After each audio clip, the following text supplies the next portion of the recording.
वैश्विक जलवायु पर मानव का प्रभाव। ऑडियो स्क्रिप्ट प्रोफेशनल लेक्चर शैली। नमस्कार। आज हम भूगोल एवं जलवायु विज्ञान के एक अत्यंत महत्वपूर्ण विषय वैश्विक जलवायु पर मानव का प्रभाव का विस्तृत अध्ययन करेंगे।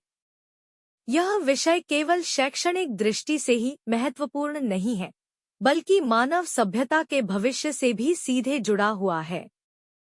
पृथ्वी की जलवायु लाखों वर्षों से प्राकृतिक प्रक्रियाओं के कारण बदलती रही है। ज्वालामुखीय विस्फोट, सौर विकिरण में परिवर्तन, महासागरीय धाराएं और पृथ्वी की कक्षीय गतियां जलवायु को प्रभावित करती रही हैं। किंतु पिछले लगभग 200 वर्षों में जलवायु परिवर्तन की गति असामान्य रूप से बढ़ी है, जिसका प्रमुख कारण मानव गतिविधियां हैं। औद्योगिक क्रांति के बाद से मानव ने ऊर्जा की बढ़ती आवश्यकताओं को पूरा करने के लिए कोयला, पेट्रोलियम और प्राकृतिक गैस जैसे जीवाश्म ईंधनों का बड़े पैमाने पर उपयोग किया। इसके परिणामस्वरूप वायुमंडल में कार्बन डाइऑक्साइड तथा अन्य ग्रीनहाउस गैसों की मात्रा निरंतर बढ़ती गई। यही गैसें आज वैश्विक तापमान वृद्धि और जलवायु परिवर्तन की सबसे बड़ी वजह मानी जाती हैं। ग्रीनहाउस प्रभाव और वैश्विक तापन। सबसे पहले हमें ग्रीनहाउस प्रभाव को समझना होगा। सूर्य से आने वाली ऊर्जा पृथ्वी की सतह को गर्म करती है। पृथ्वी इस ऊष्मा का कुछ भाग अवरक्त विकिरण के रूप में वापस अंतरिक्ष में भेजती है। वायुमंडल में उपस्थित carbon dioxide, methane, nitrous oxide और जलवाष्प जैसी गैसें इस ऊष्मा के एक भाग को रोक लेती हैं और पृथ्वी के चारों ओर ऊष्मा का आवरण बना देती है। प्राकृतिक रूप से यह प्रक्रिया जीवन के लिए आवश्यक है, क्योंकि इसके बिना पृथ्वी का औसत तापमान बहुत कम हो जाता। लेकिन मानव गतिविधियों के कारण इन गैसों की मात्रा अत्यधिक बढ़ गई है, जिससे आवश्यकता से अधिक ऊष्मा पृथ्वी के वायुमंडल में फंसने लगी है। इसी स्थिति को वैश्विक तापन या ग्लोबल वार्मिंग कहा जाता है। जीवाश्म ईंधनों का दहन। मानव द्वारा जलवायु पर प्रभाव का सबसे बड़ा स्रोत जीवाश्म ईंधनों का उपयोग है। बिजली उत्पादन, परिवहन, उद्योग और घरेलू उपयोग के लिए प्रतिदिन करोड़ों टन कोयला, पेट्रोलियम और प्राकृतिक गैस जलाए जाते हैं। इनके दहन से भारी मात्रा में कार्बन डाइऑक्साइड वायुमंडल में पहुंचती है। औद्योगिक क्रांति से पहले वायुमंडल में कार्बन डाइऑक्साइड की सांद्रता अपेक्षाकृत कम थी, लेकिन वर्तमान समय में यह लगातार बढ़ रही है। इससे पृथ्वी की ऊष्मा संतुलन प्रणाली प्रभावित हो रही है। वनों की कटाई। वन पृथ्वी के प्राकृतिक कार्बन भंडार हैं। पेड़ पौधे प्रकाश संश्लेषण की प्रक्रिया के दौरान कार्बन डाइऑक्साइड को अवशोषित करके ऑक्सीजन छोड़ते हैं। जब बड़े पैमाने पर वनों की कटाई होती है, तो कार्बन अवशोषण की क्षमता कम हो जाती है। इसके अतिरिक्त कटे हुए पेड़ों के जलने या सड़ने से भी कार्बन डाइऑक्साइड वातावरण में वापस पहुंच जाती है। वनों की कटाई से केवल तापमान ही नहीं बढ़ता, बल्कि वर्षा चक्र, भूजल पुनर्भरण और जैव विविधता भी प्रभावित होती है।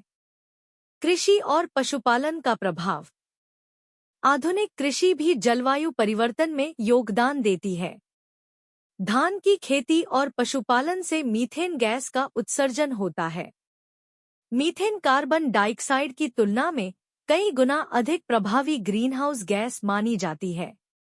रासायनिक उर्वरकों के उपयोग से नाइट्रस ऑक्साइड उत्पन्न होती है, जो वैश्विक तापन में महत्वपूर्ण भूमिका निभाती है।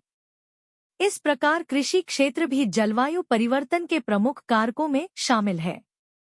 औद्योगिकरण और शहरीकरण। आधुनिक शहरों का विस्तार भी वैश्विक जलवायु को प्रभावित कर रहा है। कंक्रीट की इमारतें, सड़कें और औद्योगिक क्षेत्र सूर्य की ऊष्मा को अधिक मात्रा में अवशोषित करते हैं। परिणामस्वरूप शहरों का तापमान आसपास के ग्रामीण क्षेत्रों की तुलना में अधिक हो जाता है। इसे शहरी ऊष्मा द्वीप प्रभाव कहा जाता है।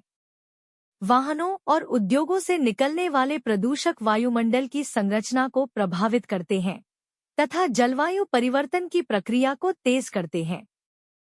वैश्विक जलवायु परिवर्तन के प्रभाव। अब हम मानव जनित जलवायु परिवर्तन के परिणामों को समझते हैं। पहला प्रभाव, तापमान में वृद्धि। पिछले कुछ दशकों में पृथ्वी का औसत तापमान लगातार बढ़ रहा है। गर्मी की लहरें पहले की तुलना में अधिक तीव्र और लंबी अवधि की हो गई है। दूसरा प्रभाव, हिमनदों का पिघलना। हिमालय, आर्कटिक और अंटार्कटिका के हिमनद तेजी से पिघल रहे हैं। इससे समुद्र का स्तर बढ़ रहा है और भविष्य में तटीय क्षेत्रों के डूबने का खतरा बढ़ सकता है। तीसरा प्रभाव, चरम मौसमी घटनाएं। जलवायु परिवर्तन के कारण चक्रवात, बाढ़, सूखा, वनाग्नि और अतिवृष्टि जैसी घटनाओं की आवृत्ति और तीव्रता में वृद्धि देखी जा रही है। चौथा प्रभाव, समुद्र स्तर में वृद्धि। बढ़ते तापमान के कारण समुद्री जल का प्रसार और हिमनदों का पिघलना समुद्र स्तर को बढ़ा रहा है। इससे तटीय शहरों और द्वीपीय देशों पर गंभीर खतरा उत्पन्न हो रहा है। पांचवा प्रभाव, जैव विविधता का संकट। कई जीव जंतु और वनस्पति प्रजातियां अपने प्राकृतिक आवास खो रही हैं। अनेक प्रजातियां विलुप्ति के कगार पर पहुंच चुकी हैं। जलवायु परिवर्तन को रोकने के उपाय। इस समस्या का समाधान सामूहिक प्रयासों से ही संभव है। सबसे पहले जीवाश्म ईंधनों पर निर्भरता कम करनी होगी और सौर, पवन तथा जल विद्युत जैसी नवीकरणीय ऊर्जा का उपयोग बढ़ाना होगा। वृक्षारोपण और वन संरक्षण को प्राथमिकता देनी होगी। ऊर्जा दक्ष उपकरणों का उपयोग बढ़ाना होगा तथा सार्वजनिक परिवहन को प्रोत्साहित करना होगा। उद्योगों में स्वच्छ तकनीकों का प्रयोग और कार्बन उत्सर्जन में कमी आवश्यक है। सतत कृषि पद्धतियों को अपनाकर भी ग्रीनहाउस गैसों के उत्सर्जन को कम किया जा सकता है। निष्कर्ष, अंत में कहा जा सकता है कि वर्तमान वैश्विक जलवायु परिवर्तन में मानव की भूमिका अत्यंत महत्वपूर्ण है। औद्योगीकरण, वनों की कटाई, जीवाश्म ईंधनों का अत्यधिक उपयोग और अनियंत्रित विकास ने पृथ्वी की जलवायु प्रणाली को गहराई से प्रभावित किया है। यदि हम अभी से प्रभावी कदम उठाएं, तो जलवायु परिवर्तन की गति को नियंत्रित किया जा सकता है और आने वाली पीढ़ियों के लिए एक सुरक्षित एवं संतुलित पर्यावरण सुनिश्चित किया जा सकता है। धन्यवाद।